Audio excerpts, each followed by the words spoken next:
نتكلم على كل ده في فقرتنا النهارده مع دكتور مريان نادر، وهي من اهم واكبر الاطباء في مجال التجميل والليزر. يعني ايه تناسق الوش وايه هي مقاييس الجمال؟ في مقاييس لجمال البشره، ان يكون الوجه منقسم ل3 اجزاء، تمام، 3 اتلات. الثلث الاول من الوجه خط بيمر ما بين الحواجب، الثلث الثاني خط بيمر عند الانف، خط بيمر عند الدقن.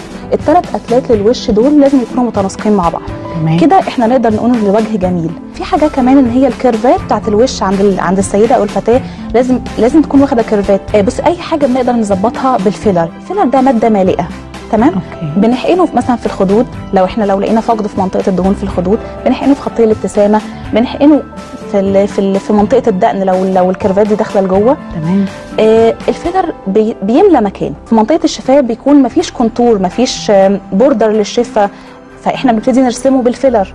احنا عاوزين بقى جايين النهارده نحافظ على بشرتنا. تمام. نحافظ على بشرتنا من علامات التقدم في السن ازاي؟ رقم 1 و2 و10 صن بلوك، واقي شمس. احنا نحط صن بلوك ملائم لنوع البشره. تاني حاجه يكون نحافظ على بشرتنا برضو بشرب الميه كتير، خصوصا في فصل الصيف. الاكل الصحي، اكل فيه خضار وفاكهه والحاجات دي كلها بتدي نضاره للوش. جلسات الليزر طبعا بتدي حل جميل جدا، وتفادت وقت كتير قوي في ان هي تعالج لي السكارز اللي هي الندبات بعد حبوب الشباب، وتعالج لي الحفر. وبعض انواع حب الشباب ممكن نعالجها باجهزه الليزر. البوتوكس كل ما نحقنه بدري كل ما يكون احسن كتير. غالبا بيتحقن في الابر فيس في الجزء العلوي من الوجه. معانا حاجه اسمها ريتاتش، بيبقى بعد البوتوكس باسبوع.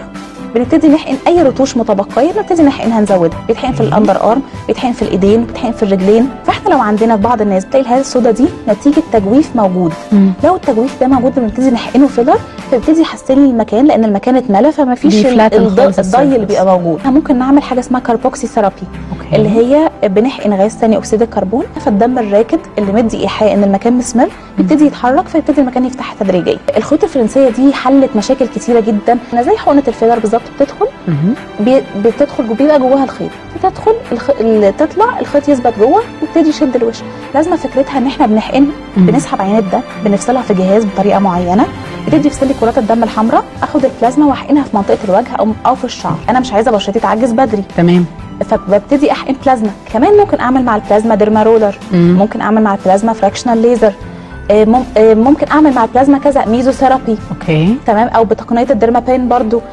اي حاجه ممكن اعملها مع البلازما، او البلازما لوحدها اناف برضو ان انا احافظ على بشرتي من وانا في سن صغير. مش شرط يكون عندي حاجه، بس مجرد عايزه احافظ على بشرتي. بنشكر دكتور مريان نادر، اخصائي الجلديه والتجميل والليزر ودبلومه التجميل والليزر من المركز القومي للبحوث. بنشكرك شكرا جزيلا يا دكتور.